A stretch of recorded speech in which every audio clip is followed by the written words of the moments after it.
Honour till के सभी सुनने वालों को नासिर का आदाब, नमस्कार। और ख़ास तौर पर उन बच्चों के लिए जो आज बाल दिवस के रूप में हमारे साथ जुड़े हुए हैं, आप सभी के लिए मैं एक छोटी सी कहानी लेकर आया हूँ। ऑनर टिल यूं आपके लिए बहुत ज़्यादा मकबूल है, आप बहुत अच्छी तरह से जानते हैं ऑनर टिल क्या काम कर रहा है। हमारा मकसद समाज में कुछ अच्छी वैल्यूज़, कुछ अच्छी बातें लोगों तक पहुंचाना, और वो चीज़ जिसे हम भूल चुके हैं उसे फिर से जिंदा करना। आज की इस कहानी का नाम है संस्कार। श्री टी.एन. शेषन का नाम तो आपने सुना होगा।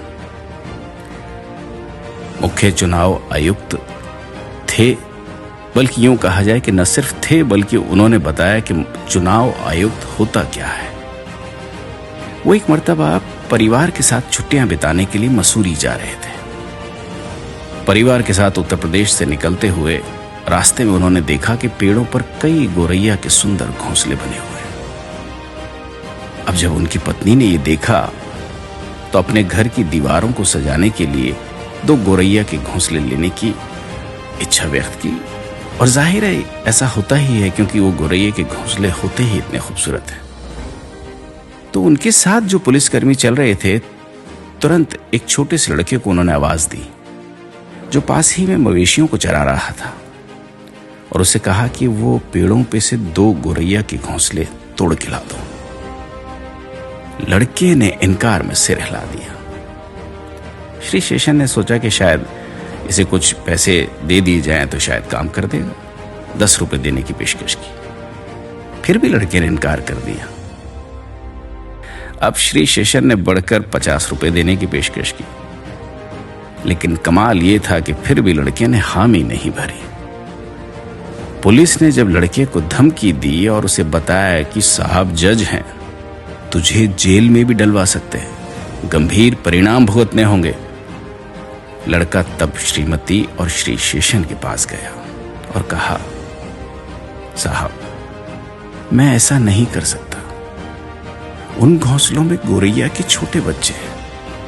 अगर मैं आपको 2 घोंसले दे भी दूं तो जो गोरैया अपने बच्चों के लिए भोजन की तलाश में बाहर गई हुई है, जब वो वापस आएगी और बच्चों को नहीं देखेगी, बहुत दुखी होगी, जिसका पाप मैं नहीं ले सकता। ये सुन के श्री टी.एन. शेषन दंग रह गए। श्री शेषन ने अपनी आत्मकथा में लिखा कि मेरी स्थिति, शक्ति, आईएएस की डिग्री सिर्फ इस छोटे अनपढ़ मवेशी चराने वाले लड़के द्वारा बोले गए शब्दों के सामने पिघल गई। पत्नी द्वारा घोंसले की इच्छा करने और घर लौटने के बाद मुझे उस घटना के कारण अपराध बोध की गहरी भावना का सामना करना पड़ा। दोस्तों, जरूरी नहीं कि शिक्षा और महंगे कपड़े मानवता की शिक्षा दें ही दें, यह आवश्यक नहीं है। ये तो भीतर के संस्कारों से पनपती है। दया, करुणा, दूसरों की भलाई का भाव, छल कपट ना करने का भाव मनुष्य को परिवार के बुजुर्गों द्वारा दिए गए संस्कारों से और अच्छी संगत से आते हैं।